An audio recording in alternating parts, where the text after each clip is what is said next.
Henri Pirenne, As Cidades da Idade Média. Capítulo 7. As Instituições Urbanas.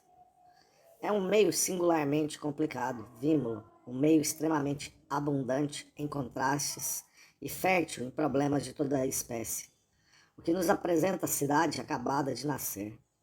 Entre as duas populações que se justapõem sem se confundirem, revela-se a aparição de dois mundos distintos. A antiga organização senhorial, com todas as tradições, todas as ideias, todos os sentimentos, que, sem dúvida, não nasceram dela, mas a que comunicou a sua tonalidade particular, encontra-se a braços com necessidades e aspirações que surpreendem, que a chocam, às quais não está adaptada e contra as quais, de início, se obstina. Se cede terreno, é porque, não obstante a sua resistência, a nova situação se deve a causas muito profundas e muito irresistíveis para que lhe seja possível não lhe sofrer os efeitos. Sem dúvida, as autoridades sociais não puderam apreciar, a princípio, o alcance das transformações que se operavam à sua volta. Desconhecendo a sua força, começaram por lhes resistir. É só mais tarde, e muitas vezes muito tarde, que se resignaram ao inevitável. Como acontece sempre, a mudança só se operou com o tempo. Será injusto atribuir, como se faz muitas vezes, à tirania feudal ou à arrogância sacerdotal uma resistência que se explica pelas razões mais naturais. Aconteceu à Idade Média o que aconteceu tantas vezes desde então. Aqueles que beneficiavam com a ordem estabelecida encarniçam-se a defendê-la, não somente e não tanto talvez porque lhes garantia os seus interesses, como porque lhe parecia indispensável a conservação da sociedade. Notemos, de resto, que esta sociedade é aceite pela burguesia. As suas reivindicações, aquilo a que se podia chamar o seu programa político, não procura de nenhum modo destruí-la. A burguesia admite, sem discutir, os privilégios e as autoridades dos príncipes, do clero e da nobreza. Quer obter somente, porque isso é indispensável à sua existência, não uma subversão do existente, mas simples concessões. A essas concessões limitam-se às suas próprias necessidades. Desinteressa-se completamente das necessidades da população rural de que provinha. Numa palavra, pede somente à sociedade que lhe conceda um lugar compatível com o gênero de vida que ela leva. Não é revolucionária, e se lhe acontece ser violenta, não é por ódio contra o regime, mas muito simplesmente para o obrigar a ceder. Bastará um golpe de vista pelas suas principais reivindicações para nos convencermos de que não vão para além do necessário. É inicialmente a liberdade pessoal que assegurará ao mercador ou ao artífice a possibilidade de ir, de vir e de residir onde desejar e colocar a sua pessoa, como a de seus filhos, ao abrigo do poder senhorial. Em seguida, a concessão de um tribunal especial, graças ao qual a burguesia escapará simultaneamente à multiplicidade das jurisdições de que depende e aos inconvenientes que o processo formalista do antigo direito impõe à sua atividade econômica e social. É ainda o estabelecimento na cidade de uma paz, quer dizer, de uma legislação penal que garantirá a segurança. Foi também a abolição dos impostos mais incompatíveis com a prática do comércio e da indústria e com a posse e aquisição do solo. Finalmente, um grau mais ou menos extenso de autonomia política e de self-government local. Tudo isso está, aliás, longe de formar um conjunto coerente e de se justificar por princípios teóricos. Nada de mais estranho ao espírito dos primitivos burgueses que uma concepção qualquer dos direitos do homem e do cidadão. A própria liberdade pessoal não é reivindicada como um direito natural, só a procuram pelas vantagens que confere. Isto é tão verdade que, por exemplo, em Arras, os mercadores tentam fazer-se passar por servos do mosteiro de Saint-Vaast, a fim de usufruírem da isenção do imposto que é concedida àqueles. Foi após o início do século XI que nos apercebemos das primeiras tentativas dirigidas pela burguesia contra a ordem de coisas de que sofre. Os seus esforços, daqui em diante, não mais pararão. Através de peripécias de toda a espécie, o movimento de reforma caminha irresistivelmente para o seu desígnio. Quebra, se é preciso, violentamente as resistências que lhe opõem e consegue, enfim, no decorrer do século XII, dotar as cidades com instituições municipais essenciais, que estarão na base das suas constituições. Observa-se que em toda parte os mercadores tomam a iniciativa e conservam a direção dos acontecimentos. Nada mais natural do que isto. Não eram eles, na população urbana, o elemento mais ativo, mais rico e mais influente, e não suportavam com tanta impaciência uma situação que ofendia, ao mesmo tempo, os seus interesses e a sua confiança em si próprios? Poderemos muito justamente comparar o papel que desempenharam, então, apesar da enorme diferença dos tempos e do meio, ao que a burguesia capitalista assumiu a partir do fim do século XVIII, na Revolução Política que terminou com o antigo regime. Numa ocasião como noutra, o grupo social que estava mais diretamente interessado na mudança tomou o comando da oposição e foi seguido pela massa. A democracia, na Idade Média como nos tempos modernos, começou por sofrer o impulso de um escol e por impor o seu programa às confusas aspirações do povo. As cidades episcopais foram inicialmente o teatro da luta. Seria, por certo, errôneo atribuir este fato à personalidade dos bispos. Um grande número de entre estes distingue-se, pelo contrário, pela sua esclarecida solicitude pelo bem público. Não é raro encontrar no seu seio excelentes administradores, cuja memória ficou popular através dos séculos.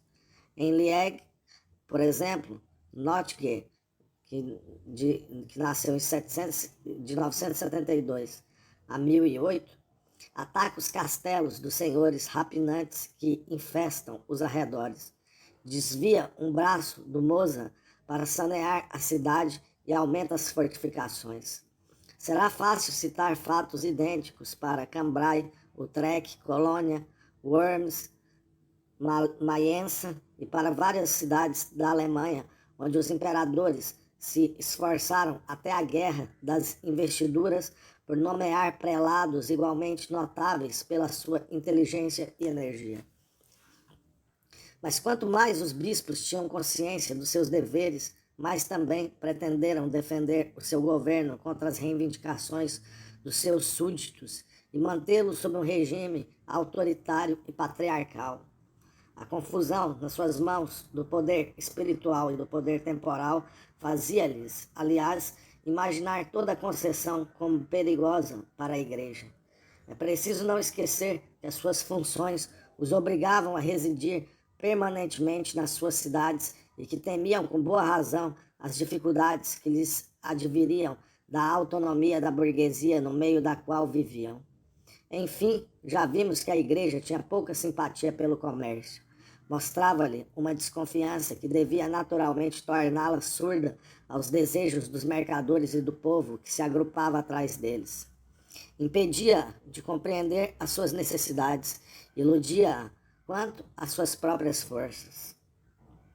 Daí os mal-entendidos, os atritos e, em breve, uma hostilidade recíproca, que a partir do começo do século XI conduziu ao inevitável. O movimento começou pela Itália do Norte, por ser aí mais antiga a vida comercial, mais prematuras foram as consequências políticas. Infelizmente, conhecemos muito mal a minúcia dos acontecimentos. É certo que a agitação na qual a Igreja estava então envolvida não deixou de os precipitar. O povo das cidades tomou apaixonadamente o partido dos monges e dos padres, que conduziam a campanha contra os maus costumes do clero, atacavam a simonia e o casamento dos padres e condenavam a intervenção da autoridade laica na administração da Igreja. Os bispos nomeados pelos imperadores, e por isso mesmo comprometidos, encontraram-se, assim, em face de uma oposição na qual se aliavam e mutuamente se reforçavam o misticismo, as reivindicações dos mercadores e o descontentamento suscitado pela miséria entre os trabalhadores industriais.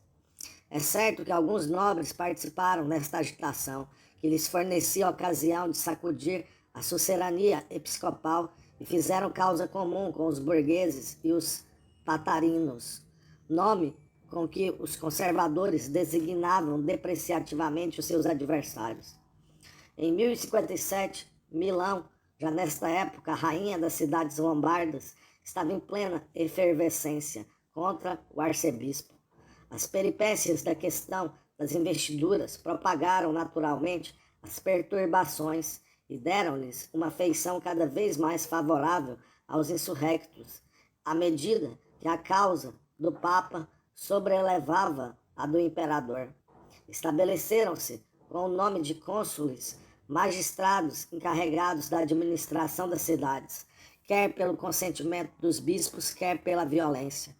Os primeiros destes cônsules a que se faria referência, mas que não são, sem dúvida, os primeiros que existiram, aparecem em Lucca, no ano de 1080. Já em 1068, um tribunal comunal, Curtis Comunalis, foi assinalado nesta cidade, sintoma característico de uma autonomia urbana que deveria existir certamente na mesma data em muitos outros lugares. Os cônsules de Milão só são citados em 1107, mas são incontestavelmente muito mais antigos. A partir desta primeira aparição, apresentam nitidamente o aspecto de magistrados comunais.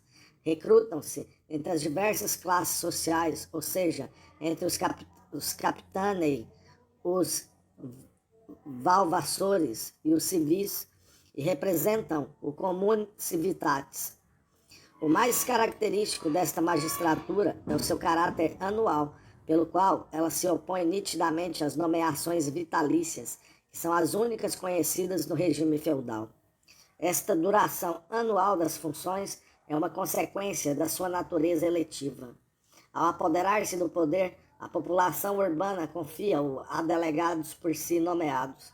Assim, se afirma o princípio da fiscalização ao mesmo tempo que o da eleição. A comuna municipal, a partir das suas primeiras tentativas de organização, cria os instrumentos indispensáveis ao seu funcionamento e lança-se, sem hesitar, no caminho que não deixou de seguir a partir de então. Da Itália, o consulado espalhou-se depressa às cidades da Provença, testemunho evidente da sua perfeita adaptação às necessidades que se impunham à burguesia. Marsella possui cônsules a partir do começo do século XII e, o mais tardar, em 1128.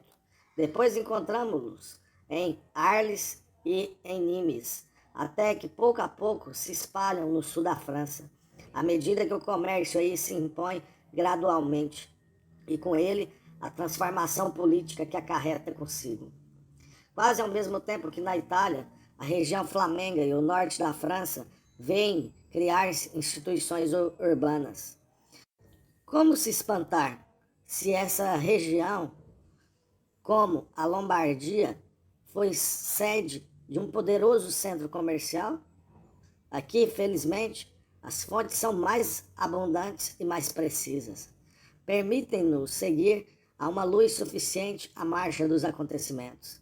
As cidades episcopais não atraem exclusivamente a atenção. A seu lado, outros centros de atividade se distinguem. Mas foi nos muros das cidades que se formaram essas comunas, de que importa, antes de tudo, distinguir a natureza. A primeira em data, e felizmente também a melhor conhecida, é a de Cambrai. Durante o século XI, a prosperidade desta cidade desenvolvera-se imenso. Junto da cidade primitiva, agrupara-se um subúrbio comercial que se encerrara em 1070 com uma cerca de muralha. A população deste subúrbio suportava impacientemente o poder do bispo e do seu castelão. Preparava-se em segredo para a revolta quando, em 1077, o bispo Gerardo II teve de ausentar-se a fim de ir receber na Alemanha a investidura das mãos do imperador. Ainda mal se tinha posto a caminho quando, sob a direção dos mercadores mais ricos da cidade, o povo se insurgiu, se apoderou das entradas da cidade e proclamou a coluna, comúnio. Os pobres, os artífices, os tecelões, sobretudo, lançaram-se tanto mais apaixonadamente na luta quanto um padre reformador chamado Ramirdos lhe denunciava o bispo como simoníaco e excitava no fundo do seu coração o misticismo que, por essa época, revoltava os patarinos lombardos. Como na Itália, o fervor religioso comunicou a sua força às reivindicações políticas e a comuna foi jurada no meio de geral entusiasmo. Esta comuna de Cambrai é a mais antiga de todas as que se conhecem ao norte dos Alpes. Aparece como uma organização de luta e uma medida de salvação pública. Era preciso esperar, efetivamente, a volta do bispo e preparar-se para lhe resistir. A necessidade de uma ação unânime impunha-se. Um juramento foi exigido de todos, estabelecendo entre si uma indispensável solidariedade. E foi esta associação jurada pelos burgueses nas vésperas de uma batalha que constituiu o traço essencial desta primeira comuna. O seu sucesso, aliás, foi efêmero. O bispo, ao saber dos acontecimentos, apressou-se a acorrer e conseguiu restaurar momentaneamente a sua autoridade. Mas a iniciativa dos de Cambrai, sem tardança, suscitou imitadores.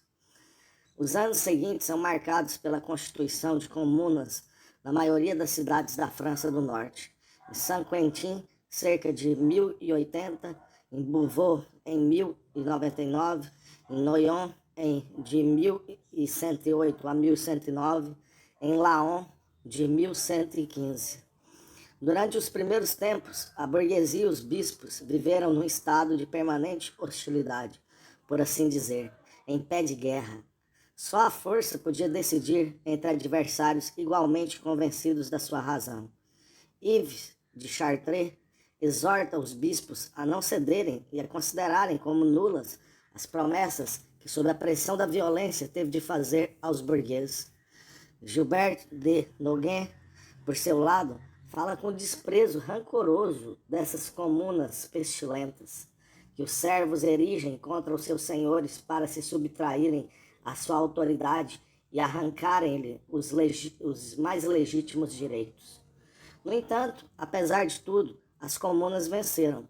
Não só tinham a força que dá o número, como também a realeza, que, na França, a partir do reinado de Luís VI, começa a restaurar o terreno por si perdido e se interessa pela sua causa.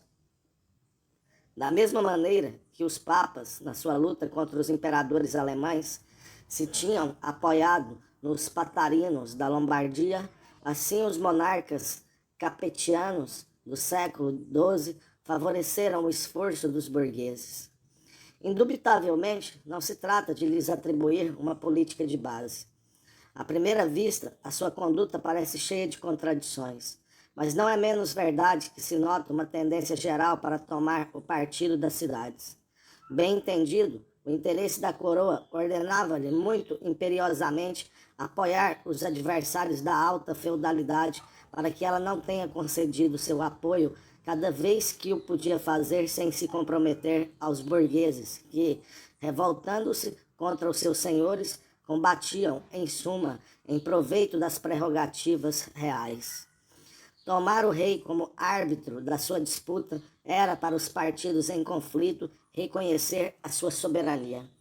A entrada da burguesia na cena política teve, assim, como consequência, enfraquecer o princípio contratual do Estado feudal em benefício do princípio autoritário do Estado monárquico.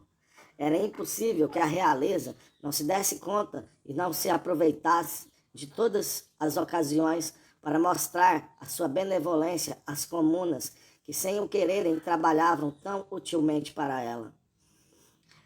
Se designam, em especial com o nome de comunas, as cidades episcopais do norte da França, onde as instituições municipais foram o resultado da revolta, importa não exagerar nem a sua importância, nem a sua originalidade. Não há motivo para estabelecer uma diferença essencial entre as cidades com comunas e as outras cidades. Só se distinguem umas das outras por caracteres acessórios. No fundo, a sua natureza é a mesma, e todas, na realidade, são igualmente comunas. Com efeito, em todas, os burgueses formam um corpo, uma universitas, uma comunitas, uma communio, em que todos os membros, solidários entre si, constituem partes inseparáveis. Qualquer que seja a origem da sua libertação, a cidade da Idade Média não se compõe de uma simples coleção de indivíduos. É em si própria um indivíduo, mas um indivíduo coletivo, uma pessoa jurídica. Tudo o que se pode reivindicar em favor das comunas, stricto sensu, é uma característica, nitidez de instituições, uma separação claramente estabelecida entre os direitos do bispo e os do burguês, uma evidente preocupação de salvaguardar a condição daqueles por intermédio de uma poderosa organização corporativa. Mas tudo isso deriva das circunstâncias que presidiram ao nascimento das comunas. Conservaram os vestígios da sua constituição revolucionária sem que se possa, por isso, assinalar-lhes um lugar privilegiado no conjunto das cidades. Pode mesmo observar-se de que algumas de entre elas gozaram de prerrogativas menos extensas, de uma jurisdição e de uma autonomia menos completas que as localidades em que a comuna não foi senão um ponto de chegada de uma evolução pacífica. É um erro evidente reservar-lhes, como às vezes se faz, o nome de senhorios coletivos. Ver-se-á mais adiante que todas as cidades completamente desenvolvidas foram destes senhorios. A violência está, portanto, bem longe de ser indispensável à formação das instituições urbanas. Na maioria das cidades submetidas ao poder de um príncipe laico, o seu crescimento processou-se, em suma, sem que houvesse necessidade de recorrer à força. E não é necessário atribuir esta situação à particular benevolência que os príncipes laicos sentiram pela liberdade política. Mas os motivos que impeliam os bispos a resistir aos burgueses não tinham qualquer influência nos grandes senhores feudais. Não professavam qualquer hostilidade em face do comércio. Sentiam-lhe, pelo contrário, os efeitos benéficos à medida que ele aumentava a circulação nas suas terras, aumentando por isso mesmo os rendimentos das suas portagens e a atividade das suas oficinas monetárias, obrigadas a responderem a uma procura crescente de numerário.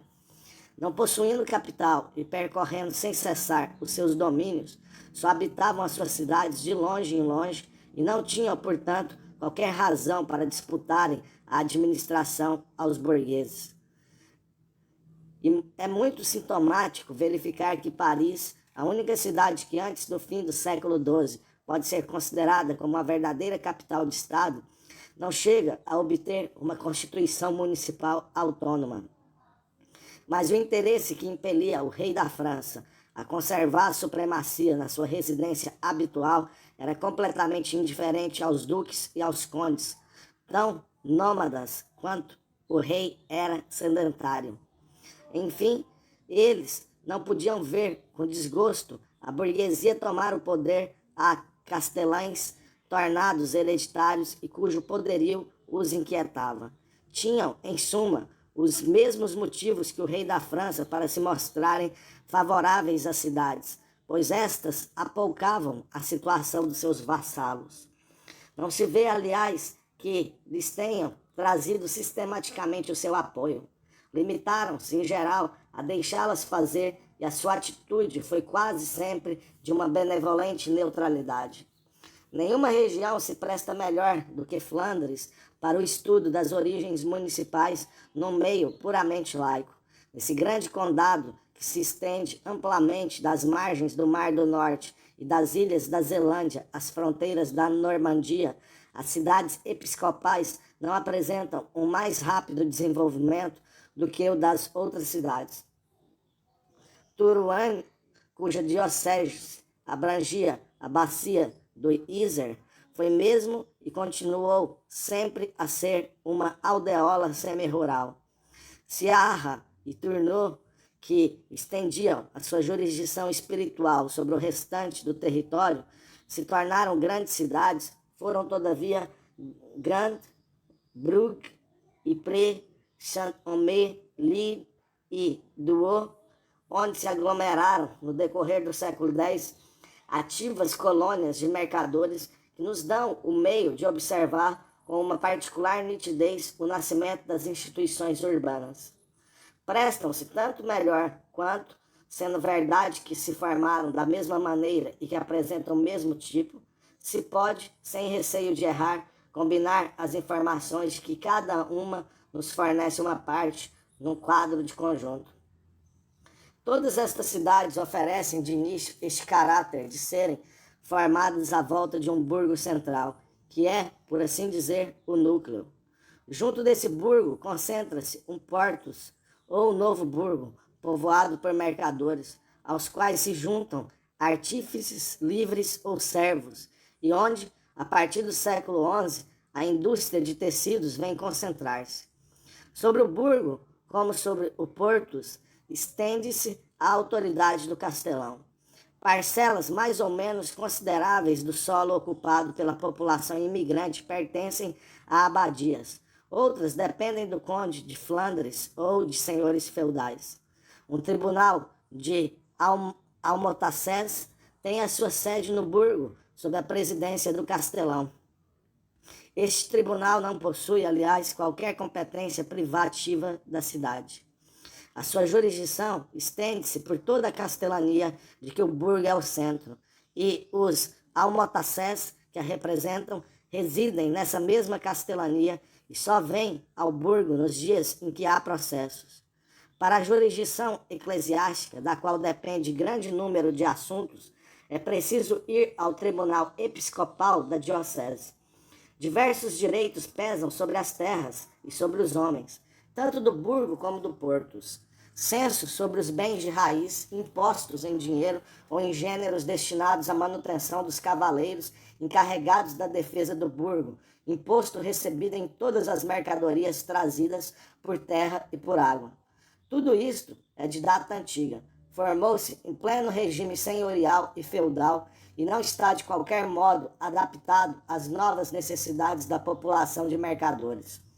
Não tendo sido feita para ela, a organização que tem a sua sede no burgo não somente não lhe presta quaisquer serviços, mas, pelo contrário, embaraça-a na sua atividade.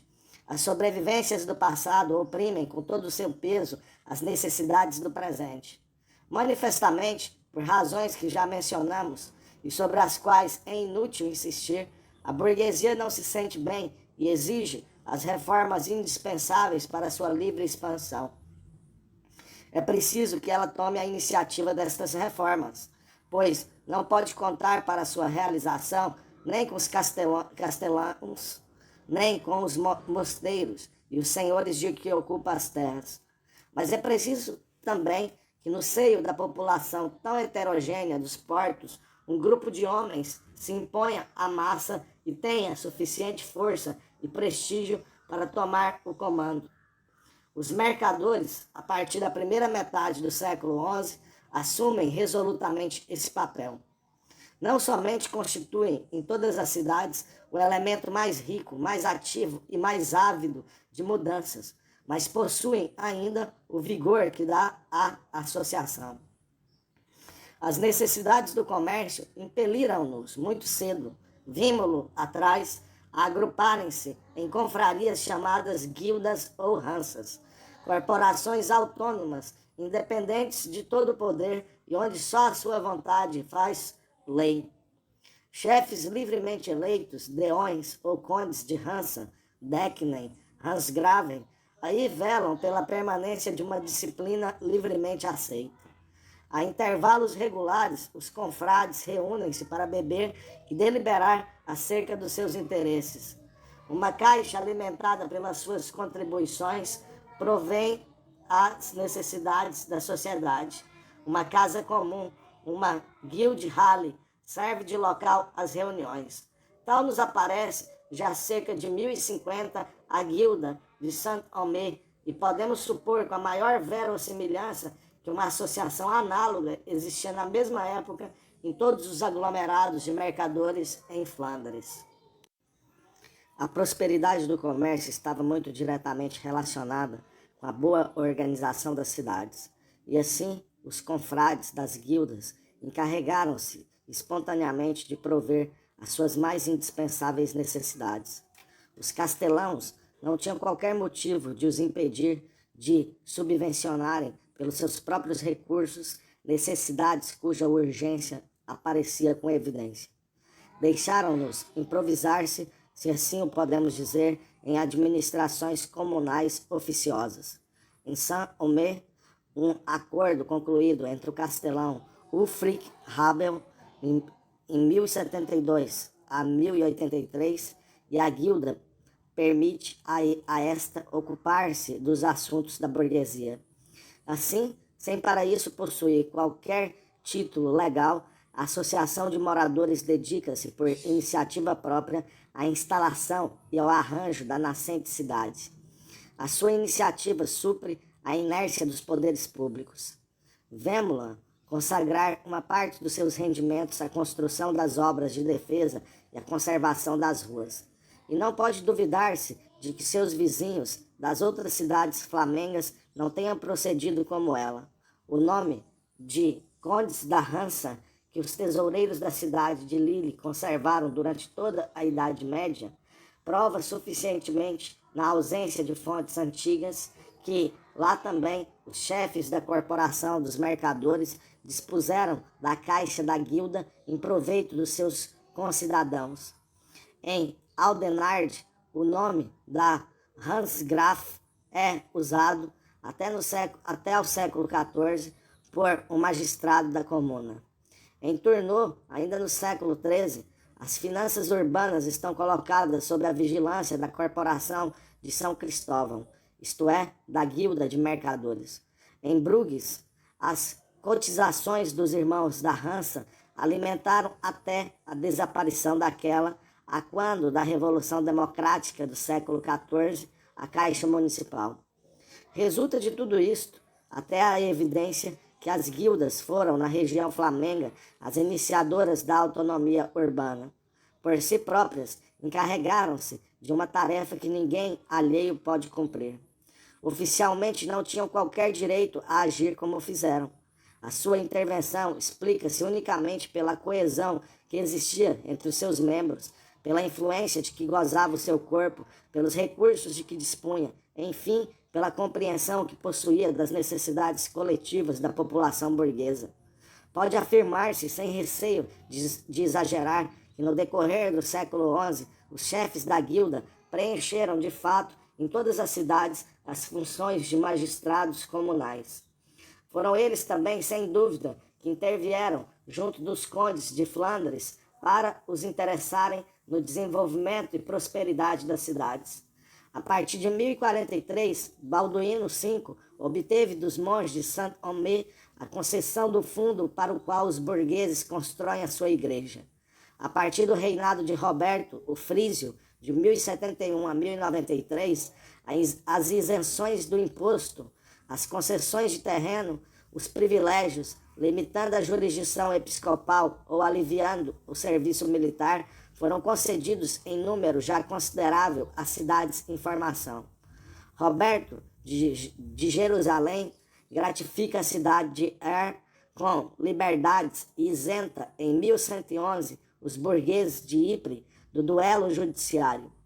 Resulta de tudo isto que, pouco a pouco, a burguesia aparece como uma classe distinta e privilegiada no meio da população do condado. De simples grupo social entregue ao exercício do comércio e da indústria, transforma-se num grupo jurídico reconhecido como tal pelo poder dos príncipes.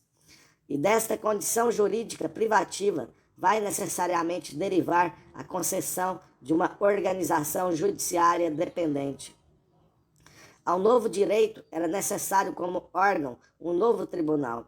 As antigas almortaçarias territoriais com assento nos burgos e julgando segundo um costume arcaico, incapazes de abrandarem o seu rígido formalismo perante as necessidades de um meio para o qual não tinham sido criadas, deviam ceder o lugar a almotaçarias cujos membros, recrutados entre os burgueses, pudessem prestar-lhes uma justiça adequada aos seus desejos, conforme as suas aspirações, uma justiça, enfim, que fosse a sua justiça. É impossível dizer ao certo quando se completou este fato essencial. A mais antiga referência que se possui em Flandres de uma almotaçaria urbana, quer dizer, de uma almotaçaria privada de uma cidade, remonta ao ano de 1111 e diz respeito a Arra. Mas é de presumir que almotaçarias deste gênero deviam já existir na mesma época em localidades mais importantes, tais como Gand, Brugge ou Ypres.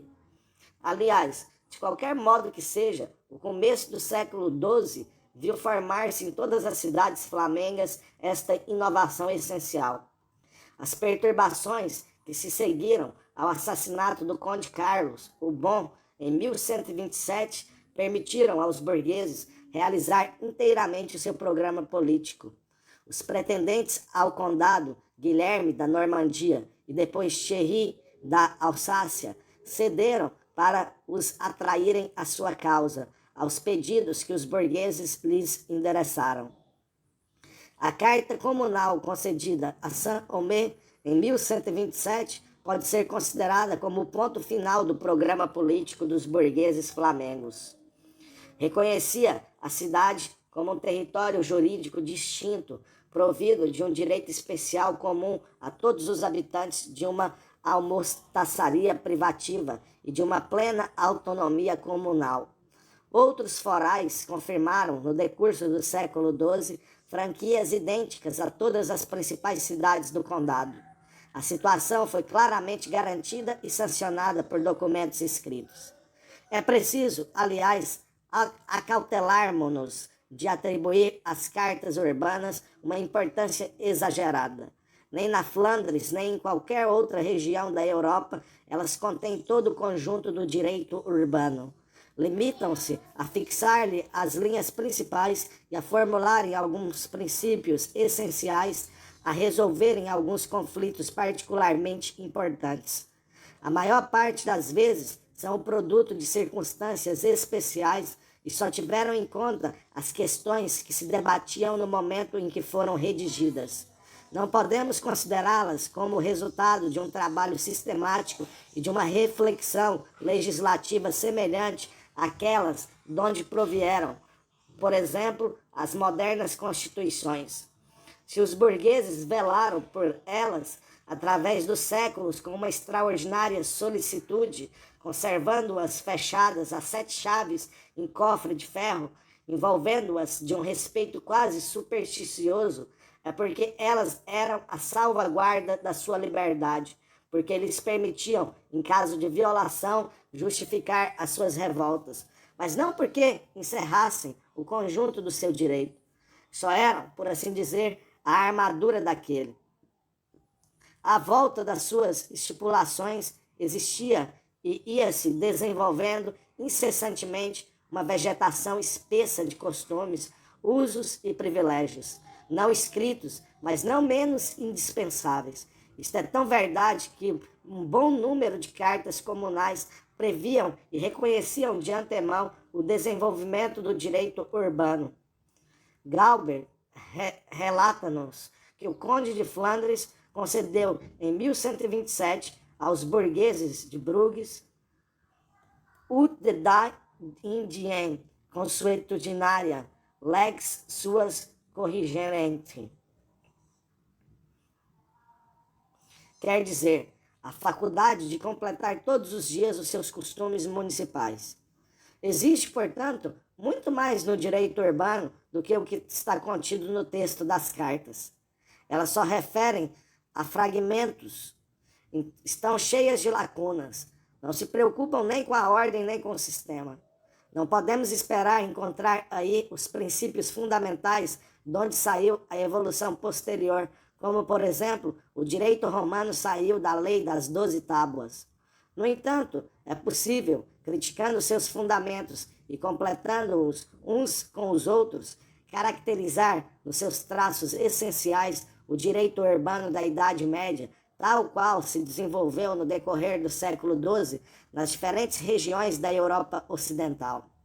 Mas não há necessidade de considerar, desde que se pretenda somente delinear os grandes traços, nem a diferença dos estados, nem mesmo a das nações. O direito urbano é um fenômeno da mesma natureza que, por exemplo, o direito feudal. É a consequência de uma situação social e econômica comum a todos os povos. Conforme o país, notam-se, naturalmente, numerosas diferenças de pormenor. O progresso foi muito mais rápido em alguns lugares do que noutros. Mas, no fundo, a evolução é, em toda parte, a mesma, e é unicamente desse fundo comum que se tratará nas linhas seguintes. Encararemos, de início, a condição das pessoas tal como aparece desde o dia em que o direito urbano se libertou definitivamente. Esta condição é a liberdade. Ela é um atributo necessário e universal da burguesia. Cada cidade, sob este aspecto, constitui uma imunidade. Todos os vestígios da servidão rural desapareceram dentro dos seus muros. Quaisquer que sejam as diferenças e mesmo os contrastes que a riqueza estabeleceu entre os homens, todos são iguais quanto ao estado civil. Abre aspas, o ar da cidade torna livre, fecha aspas, diz o provérbio alemão. Die Stadt macht frei. E esta liberdade observa-se sobre todos os climas. A liberdade era antigamente o monopólio da nobreza. O homem do povo só gozava dela a título excepcional. Devido às cidades, ela toma o seu lugar na sociedade como um atributo natural do cidadão. Doravante, bastará residir no solo urbano para a adquirir. Todo servo que, durante 1 ano e 1 dia, viveu no recinto urbano, fica a possuí-la a título definitivo. A prescrição aboliu todos os direitos que o seu senhor exercia sobre a sua pessoa e sobre os seus bens. O nascimento importa pouco. Qualquer que seja a marca que a criança tenha trazido do seu berço, esta apaga-se na atmosfera da cidade. A liberdade de que a princípio os mercadores só gozaram, de fato é agora de direito o bem comum de todos os burgueses. Se pode ainda existir aqui e acolá entre eles alguns servos, estes não são membros da comuna urbana. São servidores hereditários das abadias ou dos domínios senhoriais que conservaram nas cidades algumas terras que escapam ao direito municipal e onde se prolonga o antigo estado de coisas. Mas estas exceções confirmam a regra geral. O burguês e o homem livre tornaram-se termos sinônimos. A liberdade é, na Idade Média, um atributo tão inseparável da qualidade de burguês de uma cidade como é, em nossos dias, a de cidadão de um estado. Com a liberdade pessoal caminha a par, na cidade, a liberdade do solo. A terra, com efeito, num aglomerado de mercadores, não pode permanecer imobilizada, mantida fora do comércio por direitos tão pesados e tão variados, que se oponham à sua livre alienação, que a impeçam de servir de instrumento de crédito e de adquirir um valor capitalista. Isto é tanto mais inevitável quanto a terra, na cidade, muda de natureza. Torna-se um solo para construções. Cobre-se rapidamente de casas comprimidas umas contra as outras e que aumentam de valor à medida que se multiplicam. Ora, é evidente que o proprietário de uma casa adquire com o tempo a propriedade, ou pelo menos a posse das fundações sobre a qual esta se construiu. Em toda parte, a velha terra senhorial se transforma em propriedade livre, em terra alodial, sujeita ao censo. A terra urbana torna-se assim uma terra livre. O que a ocupa só já é sujeito ao censo devido ao proprietário das fundações, quando não se torna ele próprio proprietário. Pode livremente transmiti-la, aliená-la, carregá-la de rendas e fazê-la servir de penhor aos capitais que empresta. Vendendo uma renda sobre a sua casa, o burguês procura o capital líquido de que tem necessidade, comprando uma renda sobre a casa de outrem. assegura um rendimento proporcional à soma despendida. Faz, como diríamos hoje, uma colocação de dinheiro a juro. Comparada às antigas propriedades feudais ou senhoriais, a propriedade em direito urbano, a propriedade em Weichbild, em Burgrecht, como se diz na Alemanha, em Burgag, como se diz na França, Burgager, como se diz na França, apresenta, pois, uma originalidade bem característica. Colocado em condições econômicas novas, o solo urbano acabou por adquirir um novo direito apropriado à sua natureza. Sem dúvida, os velhos usos quanto à propriedade não desapareceram bruscamente. A libertação do solo não teve por consequência a expoliação dos antigos proprietários. A menos que não os tenha resgatado, conservaram as porções do solo de que eram os senhores. Mas o senhorio que ainda exercem nelas não acarreta já a dependência pessoal dos fazendeiros para com eles.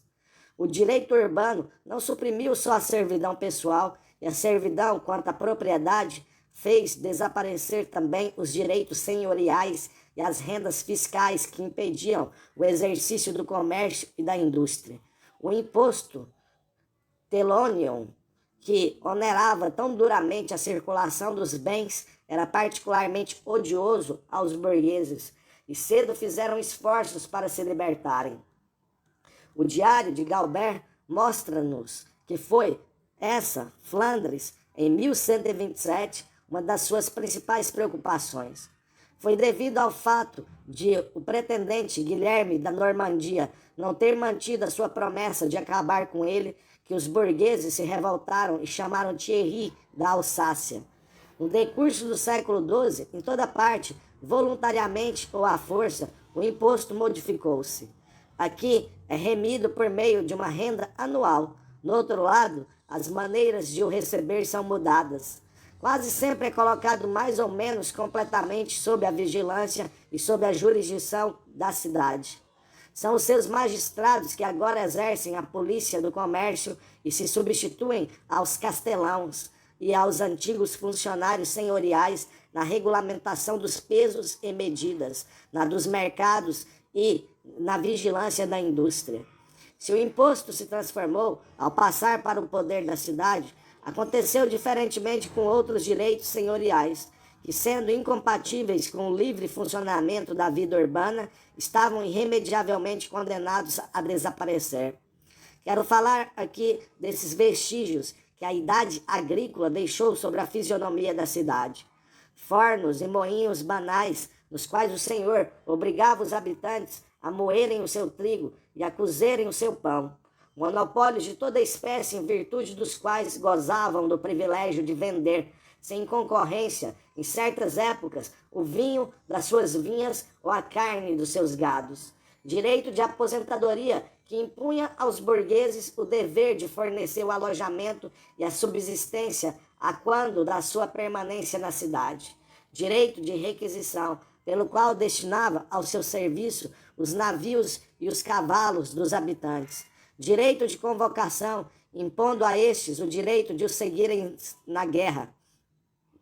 Usos de toda espécie e de toda origem considerados opressivos e vexatórios, porque de futuro se tornavam inúteis, como o que proibia o estabelecimento de pontes sobre os cursos de água ou o que constrangia os habitantes a ocorrerem a manutenção dos cavaleiros componentes da guarnição do velho burgo. De tudo isso, a partir dos fins do século XII, já não resta senão a memória. Os senhores, depois de terem experimentado a resistência, acabam por ceder. Compreenderam com o tempo que o seu interesse, bem entendido, lhes aconselhava não a impedirem o desenvolvimento das cidades para lá conservarem alguns magros rendimentos, mas a favorecê-lo, suprimindo perante ele os obstáculos. Acabaram por se dar conta da antinomia dessas velhas prestações com o novo estado de coisas e, finalmente, por as qualificarem eles próprios como rapinas e exacções. Como a condição das pessoas, o regime das terras e o sistema feudal, o próprio fundo do direito transforma-se. O processo complicado e formalista, os conjuradores, os ordalhos, o duelo judiciário, todos esses meios de prova primitiva que deixavam muitas vezes ao acaso ou à má-fé decidir do resultado de um processo, não tardam, por sua vez, a adaptar-se às novas condições do meio urbano. Os velhos contratos formais introduzidos pelo uso desaparecem à medida que a vida econômica se torna mais complicada e mais ativa. O duelo judiciário não pode, evidentemente, manter-se por muito tempo no meio de uma população de comerciantes e de artífices. Paralelamente, nota-se que, desde cedo, a prova testemunhal substitui perante a magistratura urbana a prova por conjuradores. O Wergeld, o antigo preço do homem, dá lugar a um sistema de multas e de castigos corporais. Finalmente, os prazos judiciários, tão longos a princípio, são consideravelmente reduzidos. E não é só o processo que se modifica, o próprio conteúdo do direito evolui paralelamente. Em matéria de casamento, de sucessão, de fiança, de dívidas, de hipotecas, sobretudo em matéria de direito comercial, toda uma nova legislação é criada nas cidades em via de formação, e a jurisprudência dos seus tribunais cria, cada vez mais abundante e preciso, um direito civil. O direito urbano não é menos característico do ponto de vista criminal do que do ponto de vista civil. Nesses aglomerados de homens de toda a proveniência que são as cidades, nesse meio onde abundam os desenraizados, os vagabundos e os aventureiros, é indispensável uma disciplina rigorosa para a manutenção da segurança. Igualmente, para aterrar os ladrões e os bandidos que, em todas as civilizações, são atraídos para os centros comerciais. Isto é tão verdade que já na época carolíngia, as cidades em cuja cerca as gentes mais ricas procuravam um abrigo, apareciam gozando de uma paz especial. É esta mesma palavra de paz que encontramos no século XII como designando o direito criminal da cidade. Esta paz urbana é um direito de exceção, mais severo, mais duro do que o do país campestre. Prodigaliza os castigos corporais, enforcamento, decapitação, castração, amputação de membros. Aplica em todo o seu rigor a lei de Talião, olho por olho, dente por dente. Propõe-se, evidentemente, reprimir os delitos pelo terror. Todos os que franqueiam as portas da cidade, nobres, livres ou burgueses, lhe estão igualmente submetidos. Para ele, a cidade encontra-se, por assim dizer, em estado de sítio permanente. Mas este direito encontra um poderoso instrumento de unificação, porque se sobrepõe às jurisdições e aos senhorios que se partilham no seu solo e impõe a todos a sua impiedosa regulamentação. Mais do que a comunhão dos interesses e da residência, contribui para tornar igual a condição de todos os habitantes fixados no interior dos muros da cidade. A burguesia é essencialmente o conjunto dos homines pacis, dos homens da paz. A paz da cidade, pax villi, é, ao mesmo tempo, a lei da cidade, lex villi. Os emblemas que simbolizam a jurisdição e a autonomia da cidade são, antes de tudo, emblemas de paz.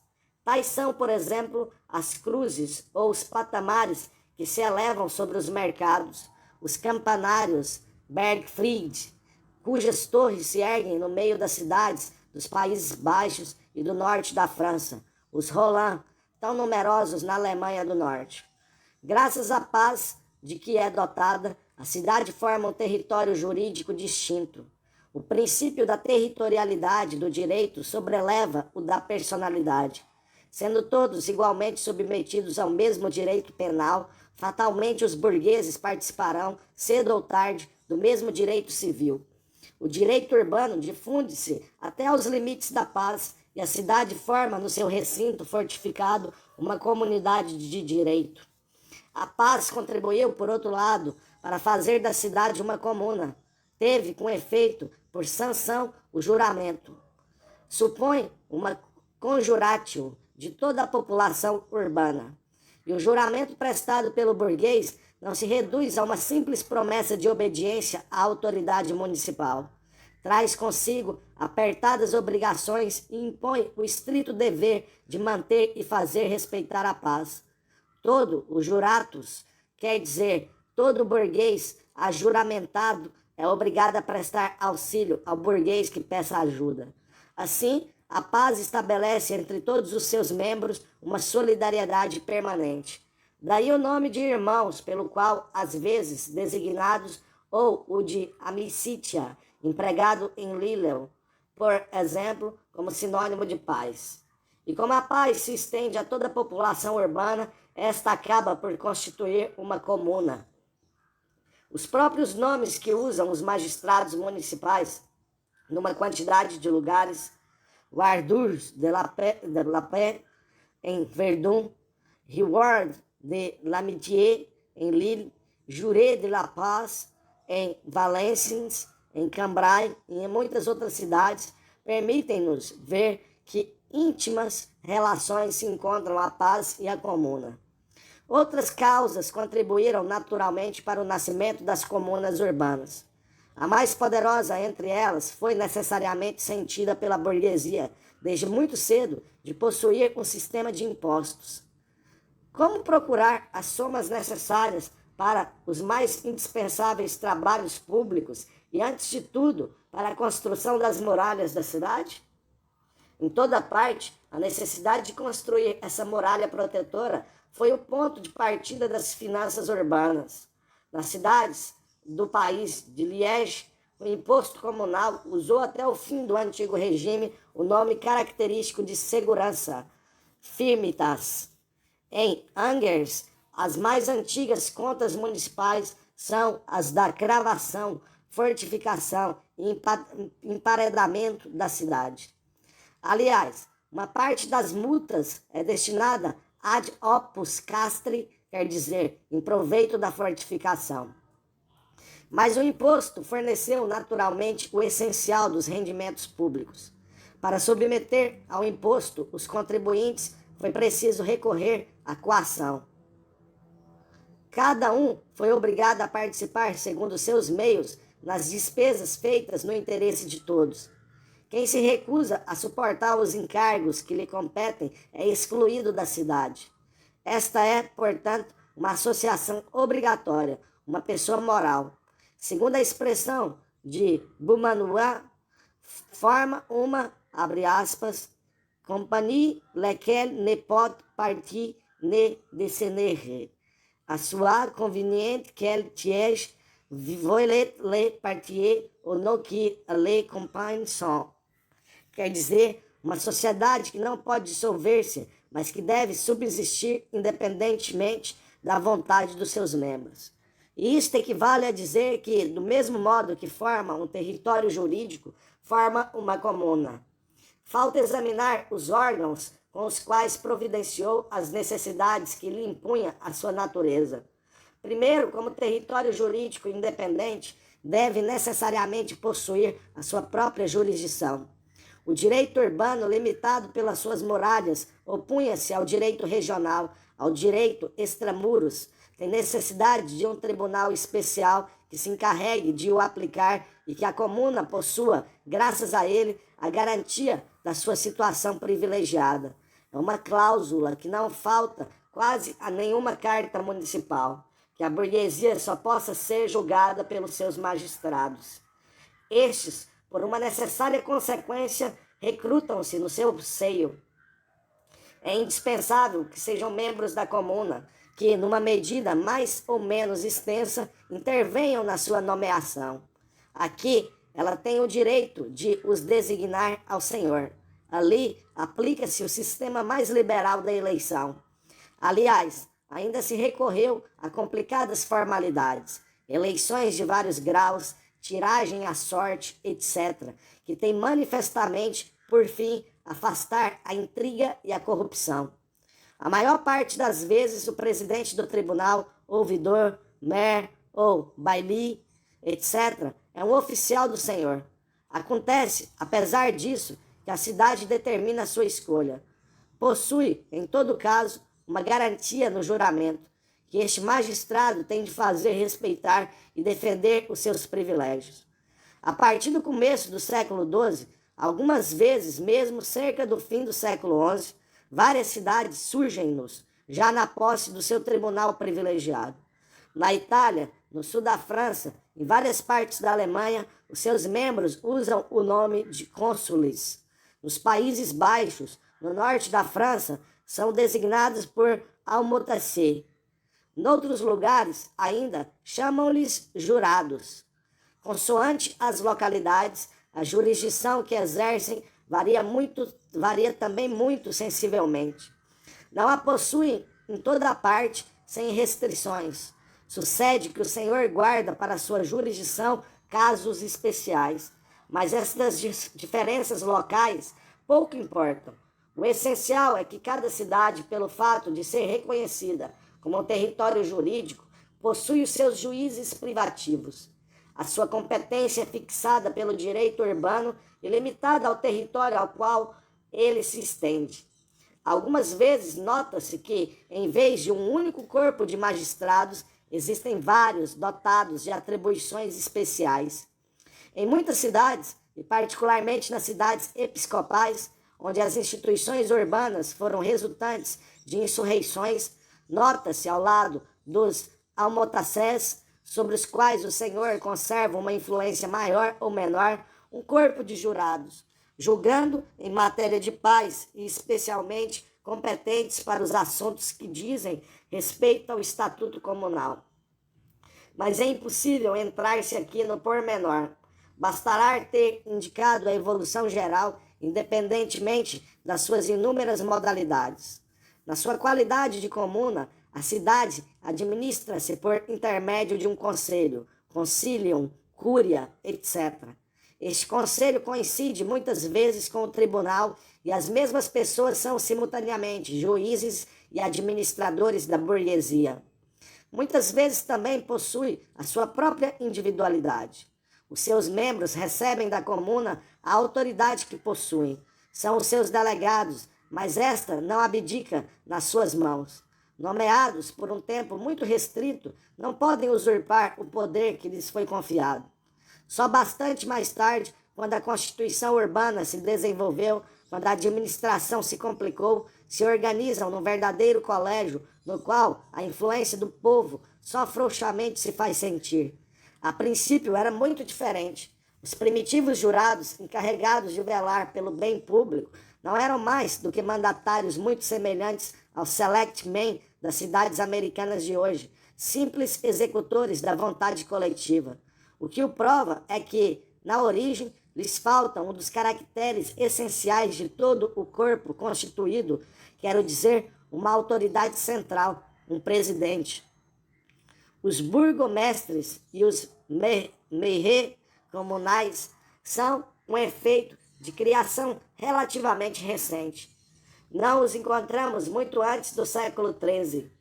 Pertencem a uma época em que o espírito das instituições tende a modificar-se, em que se sente a necessidade de uma maior centralização e de um poder mais independente. O Conselho exerce a administração corrente em todos os domínios, superintendente nas finanças, no comércio, na indústria, decreta e vigia os trabalhos públicos, organiza o reabastecimento da cidade, regulamenta o equipamento e a boa apresentação do exército comunal, funda escolas para crianças, providencia pela manutenção de hospitais para os pobres e velhos. Os estatutos que edita formam uma verdadeira legislação municipal. Não possuímos muitos, ao norte dos Alpes, que sejam anteriores ao século XIII, mas basta estudá-los atentamente para nos convencermos de que não fazem senão desenvolver e precisar um regime mais antigo. Talvez nenhum lado o espírito inovador e o senso prático das burguesias se manifeste mais fortemente do que no domínio administrativo. A obra que realizaram aí aparece tanto mais admirável quanto constitui uma criação original. Nada no anterior estado de coisas lhe podia servir de modelo, pois que todas as necessidades às quais era preciso remediar eram novas necessidades. que se compare, por exemplo, o sistema financeiro da época feudal com o que as comunas urbanas instituíram. No primeiro, o imposto é unicamente uma prestação fiscal, um direito fixo e perpétuo, não tendo em qualquer consideração os meios do contribuinte, só incidindo sobre o povo e cujo produto se confunde com os recursos dominiais do príncipe ou do senhor que o recebe, sem que em nada seja diretamente destinado ao interesse público. O segundo, pelo contrário, não conhece nem exceções nem privilégios. Todos os burgueses que desfrutam por igual as vantagens da comuna são igualmente obrigados a subvencionar as suas despesas. A cota-parte de cada um deles é proporcional à sua fortuna. O princípio é geralmente calculado segundo o rendimento. Muitas cidades permaneceram fiéis a esta prática até o fim da Idade Média. Outras a substituíram pela cisa, quer dizer, pelo imposto indireto que incidia sobre os objetos de consumo, especialmente sobre os gêneros alimentícios, de modo que o rico e o pobre são taxados consoantes às suas despesas. Mas esta cisa urbana em nada se liga ao antigo imposto. Ela é tão flexível quanto é rígida, tão variável segundo as circunstâncias ou as necessidades públicas, quanto outras formas, como outras vezes é imutável. Qualquer que seja, aliás, a forma que revista o produto do imposto, é por inteiro consagrado às necessidades da comuna. A partir do fim do século XII, a fiscalização financeira foi instituída e observam-se, desde esta época, os primeiros vestígios de uma contabilidade municipal. O reabastecimento da cidade e a regulamentação do comércio e da indústria testemunham ainda mais explicitamente da aptidão para resolverem os problemas sociais e econômicos que punham as burguesias às suas condições de existência. Tinham de prover a subsistência de uma considerável população obrigada a tirar os seus víveres do exterior, proteger os artífices contra a concorrência estrangeira, organizar o seu aprovisionamento em matérias-primas, assegurar a exportação dos produtos fabricados. Conseguiram isto através de uma regulamentação tão maravilhosamente adaptada ao seu fim que a podemos considerar no seu gênero como uma obra-prima. A economia urbana é digna da arquitetura gótica, de que é contemporânea. Criou com todas as peças, e diria de boa vontade, criou ex nihilo, uma legislação social mais completa que a de qualquer outra época da história, incluindo a nossa. Suprimindo os intermediários entre o comprador e o vendedor, assegurou ao burguês o benefício da vida barata, perseguiu impiedosamente a fraude, protegeu o trabalhador contra a concorrência e a exploração, regulamentou o seu labor e o seu salário, velou pela sua higiene, providenciou na aprendizagem, impediu o trabalho das mulheres e das crianças, ao mesmo tempo que conseguiu reservar para a cidade o monopólio de fornecer com seus produtos os campos limítrofes e de encontrar ao longe os mercados para o seu comércio. Tudo isto teria sido impossível se o espírito cívico das burguesias não tivesse estado à altura das tarefas que lhes impunham. Com efeito, é necessário remontarmos até a antiguidade para encontrarmos tanto devotamento à coisa pública como aquele de que elas deram provas. Abre aspas, que um ajude o outro como irmão, fecha aspas, diz uma carta flamenga do século XII. E estas palavras foram verdadeiramente uma realidade. A partir do século XII, os mercadores despendem uma considerável parte dos seus rendimentos no interesse dos seus concidadãos, fundam hospitais, resgatam impostos. O amor do lucro alia-se neles ao patriotismo local. Cada um está orgulhoso com a sua cidade e dedica-se espontaneamente à sua prosperidade. É porque, na realidade, cada existência particular depende estreitamente da existência coletiva da associação municipal. A comuna da Idade Média, com efeito, as atribuições que o Estado exerce hoje em dia, garante a cada um dos seus membros a segurança dos seus bens e da sua pessoa. Fora dela, cada um se encontra no mundo hostil, rodeado de perigos e exposto a todos os riscos. Só no seu seio está em segurança e cada um sente por ela uma gratidão que confina com amor. Está pronto a devotar-se à sua defesa, do mesmo modo que está sempre pronto a ornamentá-la e a fazê-la mais bela do que as suas vizinhas. As admiráveis catedrais que o século XIII viu erguerem-se não seriam realizáveis sem o alegre zelo com que os burgueses contribuíram para a sua construção. Não são somente as casas de Deus, glorificam ainda a cidade, de que forma o mais belo ornamento e que as suas majestosas torres anunciam ao longe. Foram para as cidades da Idade Média o que os templos foram para as da Antiguidade. Ao ardor do patriotismo local corresponde o seu exclusivismo. Por isso mesmo que cada cidade, chegada ao termo do seu desenvolvimento, constitui uma república, ou, se prefere, um senhorio coletivo. Não vê nas outras cidades senão rivais ou inimigas. Não pode elevar-se acima da esfera dos seus interesses particulares.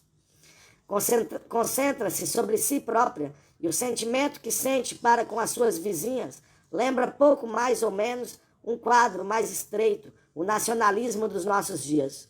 O espírito cívico que a anima é singularmente egoísta. Reserva para si, ciosamente, as liberdades de que goza dentro das suas muralhas. Os camponeses que cercam a cidade não lhe parecem em nada compatriotas. Só pensa em explorá-los em seu proveito. Vela com todas as suas forças para os impedir de se entregarem à prática da indústria de que usufrui o monopólio. Impõe-lhes o dever de a reabastecerem e há de submetê-los a um protetorado tirânico, se tiver para isso poder. Fê-lo, aliás, em toda a parte que pôde, na Toscana, por exemplo, onde Florença submeteu ao seu jugo os campos vizinhos. De resto, citamos aqui acontecimentos que só se desenvolverão com todas as suas consequências a partir do princípio do século XIII. Bastou ter indicado rapidamente uma tendência que não faz ainda mais do que esboçar-se na época das origens. O nosso desejo era só o de caracterizar a cidade da Idade Média, depois de termos descrito a sua formação. Ainda uma vez, só podemos marcar os traços principais, e a fisionomia que traçamos parece-se com essas figuras obtidas ao fotografar uns sobre os outros retratos sobrepostos. Os contornos exprimem um rosto comum a todos, que não pertence exatamente a nenhum deles. Se quiser, ao terminar este muito longo capítulo, resumir numa definição os seus pontos essenciais, talvez seja possível dizer que a cidade da Idade Média, tal como aparece a partir do século XII, é uma comuna vivendo do comércio e da indústria, ao abrigo de um recinto fortificado, gozando de um direito, de uma administração e de uma jurisprudência de exceção que fizeram dela uma personalidade coletiva privilegiada.